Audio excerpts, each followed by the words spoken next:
How's everyone doing today? I'm going to be going over 7 mistakes that I made throughout the course of my little mining experiment here, and perhaps what I've done to correct them, or what I'm planning to do in the future to correct them, as some of the mistakes I am actively committing. Without further ado, let's get into it. My first mistake would be what you might call a lack of focus, and that was buying ATX PSUs instead of server, or more specifically those mining PSUs that are specifically made to put out 1200 to 2000 watts. And basically, I could have saved money. I thought it was going to be cheaper going this way, which is why I bought it, and maybe just the comfortability of it, but it added extra headaches, it cost me extra money, and they're probably going to die sooner than a mining PSU would have. So that was the first mistake I made. My second mistake, and this one hurt me hard. I didn't check secondhand GPUs that I purchased, and like you might think, oh yeah, it must be this one. You didn't know that the fan was coming off. No, I knew that, or maybe this one, because I had to clock it down a little bit, and it's not a functional GPU, but I still bought it for cheap. So basically, no, that wasn't it. I bought a 1070 off someone, and they claimed that they had repasted the GPU. And me thinking, okay, if you're going to do that, you have to at least know a shred of what you're talking about. And after about maybe a month of mining on it, the thing died on me out of nowhere. So I ended up taking the heatsink off, and the thing was about half covered in paste. So yeah, the thing got absolutely fried, and now it's in the garbage. I lost money on it, and I mean, I'll tell you one thing: you're gonna lose a GPU in your mining experience when you're starting off, because you're dealing with sensitive hardware here, and if you don't lose a GPU, kudos to you, because it's something that can very easily happen. The next mistake I made was focusing too hard on maximizing profitability, and basically doing ill-advised things because in the heat of the moment it made my numbers higher on the what to mine thing, and doing things like risky overclocks or risky undervolts to save power. Make sure that the thing runs stable before you leave it, because I've lost days of mining on my rig. I've lost probably about 2 weeks cumulatively of mining so far in the 4 months that I've done, maybe, just for stupid things. And I get that's not a crazy amount, but it's a couple $100 of Ethereum, and it was Ethereum that at the time was a lower price, so it's hurting me hard in the end. So make sure that when you're maximizing your profitability, everything's stable, everything's working, and you are actually maximizing your profitability. You're not just doing it on paper, because there's a big difference there. My next mistake that I made was not stocking up on things that I'd need until the problem legitimately arose and I would have to sacrifice something. Like, say if I expanded the rig and bought more GPUs, and then I ran out of PCIe power slots because of the amount that it takes. Like, I had to order a bunch of these and not mine on GPUs, or mine them on different rigs, which was costing me more power, which is just a bad thing in the end. So whatever the situation was, I had to wait about a good week for those to come in from Amazon. And that was pretty good ship timing too.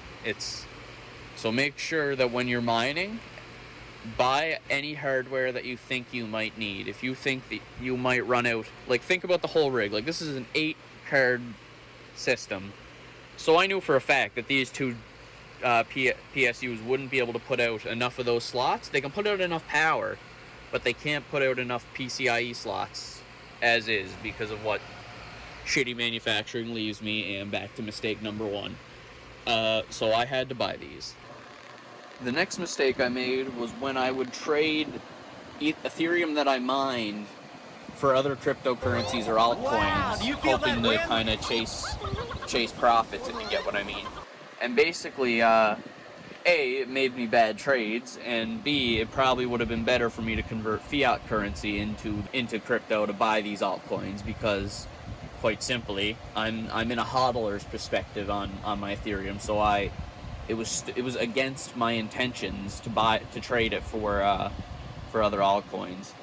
So basically, it ended up hurting my portfolio on the end, and there's also tax implications that I'll be getting into later that are definitely going to be hurting me in the long run.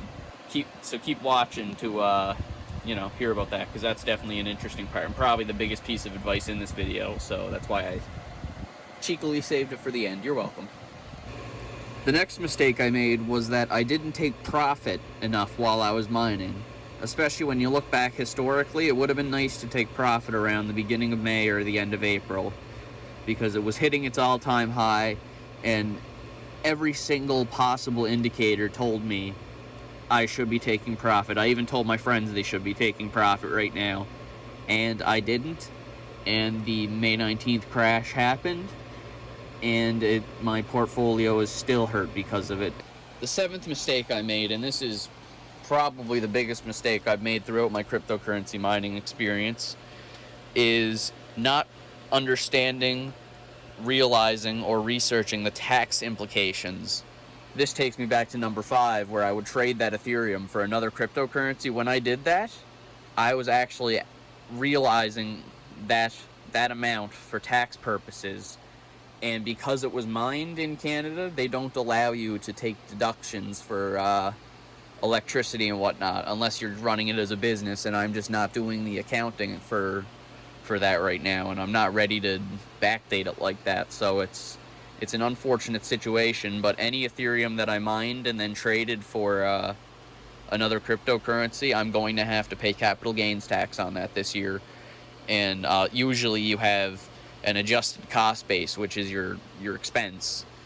It's just a fancy word they use in Canada that you get to deduct from it, and I do not get to deduct it because it was mine, not purchased. So that was just some tax planning that I didn't do, and that's a doozy for someone who doesn't understand what tax implications can be. So if you are seriously considering getting into mining and building anything bigger than a single rig, talk to an accountant. And even if you're going to be mining like this during the heydays, talk to whoever does your taxes, because this could end up hurting you come tax time, because you might have spent all the money, and usually you get a tax return every year. This year you might end up owing money because of cryptocurrency mining that you didn't pay any tax on whatsoever. So be ready for that, and that is the biggest thing that I can tell you about when it comes to mining. So I just thought I'd give you an idea of where my mining rig actually sits when I'm not filming these fancy videotrons for you. Here, I have it underneath here, and you might think that's stupid, all your stopping all your heat from rising there, but I'll tell you, when I feel here, it's warm, like there's some heat there, but it's not hot. Most of the air is coming through and being sucked out by these fans right here. And when I feel back here, it's cool. Like, it's genuinely cool back there. So I have a very good airflow going on right here, and that's one thing to keep in mind. So I'll try to do other videos covering that, but basically for now, I'm kind of new to this, I have to be honest with you, so I'd really appreciate it if maybe you could check out another video, perhaps maybe this one. I'd really appreciate it. It helped me out a lot, and the fact that you made it this far already helped me out a lot, so thank you infinitely. Have a wonderful day, and I hope I see you on the moon someday.